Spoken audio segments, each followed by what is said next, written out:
I first met Beth Mulloy in 1997.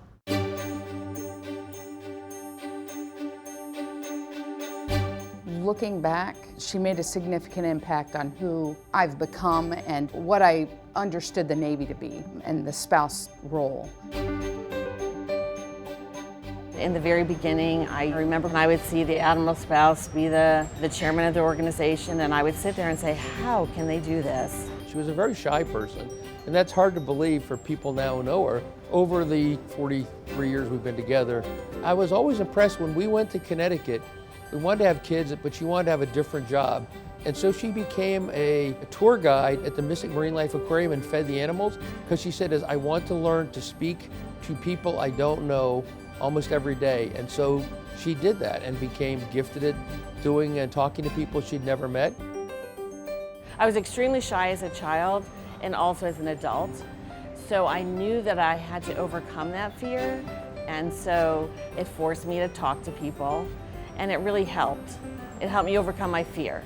From that experience, I learned that I can do anything that I put my mind to. I knew that eventually I wanted to help military families.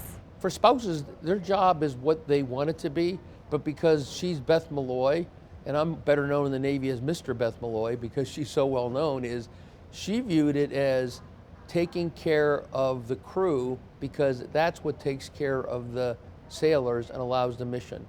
I believe that serves your country, making sure your families are taken care of so your husband can go out and do his work. That's what she taught me, how to serve. You know, she doesn't put on a uniform every day, but she puts on her mom uniform or her spouse uniform, and she does that pretty well. As a Navy spouse, I felt like it gave me a sense of purpose, it gave me opportunities, and it gave me a sense of belonging in a group of other spouses who are going on the same journey as me. Because our lifestyle is so unique and it's so different. There's a lot of challenges, but the rewards are much greater than any challenge that we have.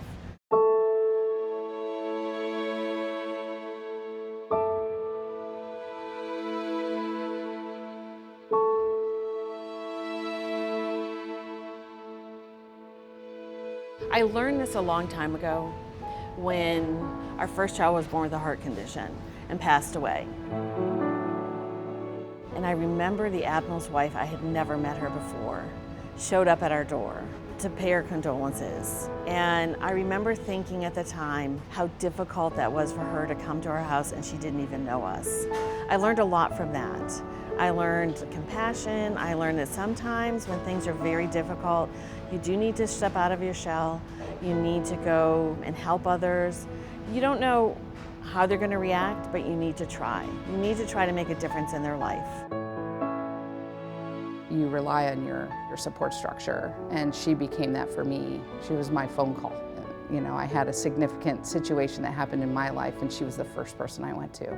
It was, I unexpectedly got pregnant with my third child, and it was not something that was even remotely in my plan. I was older, so I didn't know how I was gonna manage. Joe was home at the time, and I walked in. I don't even think I knocked on the door. I think I just walked right into their house, and she goes, "What's wrong?" And I said, "I need to talk to you." By the end of it, I was laughing. You know, this was a good thing. This was, and it, of course it was a good thing, but it threw me. She just made me feel like it's gonna be okay. I get emotional. Don't want to get emotional. Always there. Unwavering support. Sorry.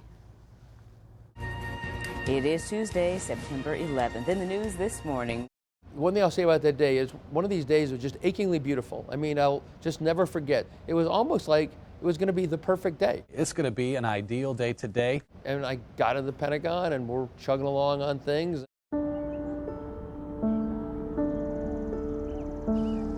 Almost everyone knows where they were on 9/11. I was with Beth that day.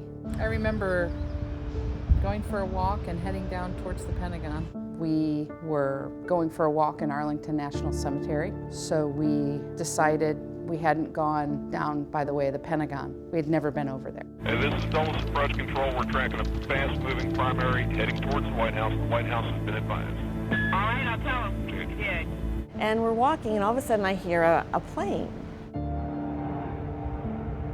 When the plane approached the Pentagon, it came right over where we were walking. Crystal City, just north of Crystal City. Just to the north of your town. It was low. It wasn't in the right flight path. We looked up. I mean, I remember going, this is strange. And as she said that, I saw the cloud of smoke come up from the side of the Pentagon. When it looks like it went into the Pentagon. And I said, I see it. And I said, it's hit the side where Joe works. And so it shook my seat. It didn't knock me out, but almost did. And I look up and there's ceiling tiles are falling in. There's smoke out of all the ventilation ducts, and flame just filled the window. And I saw a wheel from the airplane strike the bricks. Luckily, it didn't come in the window. You could tell it had to be right near us. I didn't know where it was. It turned out later on it was directly below my desk. Oh my goodness. We're looking at a live picture from Washington, and there is smoke pouring out of the Pentagon. And all of a sudden, it's like something switched in my brain, and I thought he was gone. And she's like, get back to the car, get to my house. She took off running, I took off running. We just went into crisis mode. I got out to the street, was walking around to go back in again the side, and that's when they said another plane coming, and they pushed us all back out of the area. I tried calling people, I couldn't get a hold of Beth. And as you can imagine, the line of communications are down. You talked about cell phones, almost impossible to use. Anybody out there is waiting for a call from a loved one and you know they have a cell phone.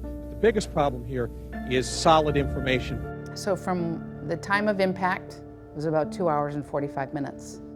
I eventually got on a bus out to Seven Corners, and I was calling her from the bus. I actually picked up that phone call. He said, this is Joanne. I said, okay, great to hear your voice. Let me get Beth. And I just burst into tears, just knowing he was okay.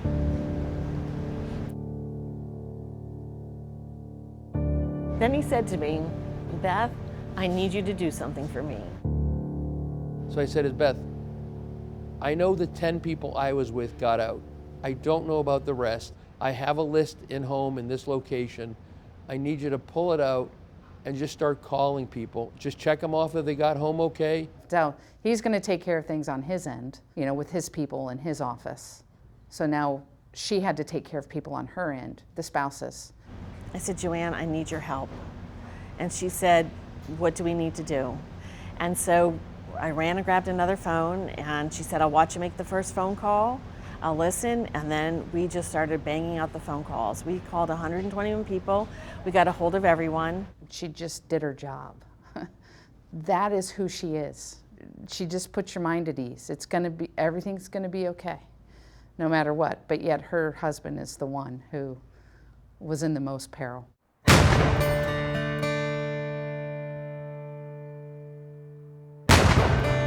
President of the United States takes pleasure in presenting the Distinguished Service Medal, Gold Star in lieu of Second Award to Vice Admiral Joseph B. Mulloy, United States Navy.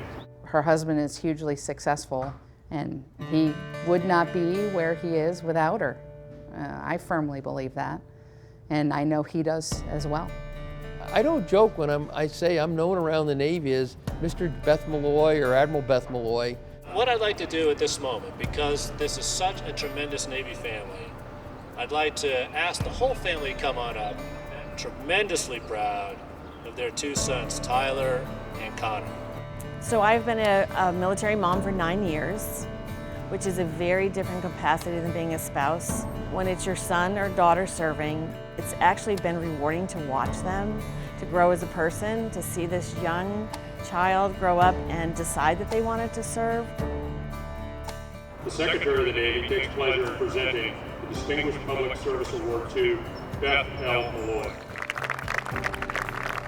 At my retirement, she received the Distinguished Civilian Award and Medal from the Chief of Naval Operations on behalf of her fantastic service throughout my career, especially as supporting Navy families, but basically her entire career of taking care of families. It's a very prestigious, the highest award a civilian can get. Her interactions with families provided a solid foundation to prepare the next generation of Navy spouses to take on the challenges of Navy life. So as a wife of a flag officer, Beth has set the example to serve. She taught us all how to serve. Everywhere people needed help, she was always willing to provide help.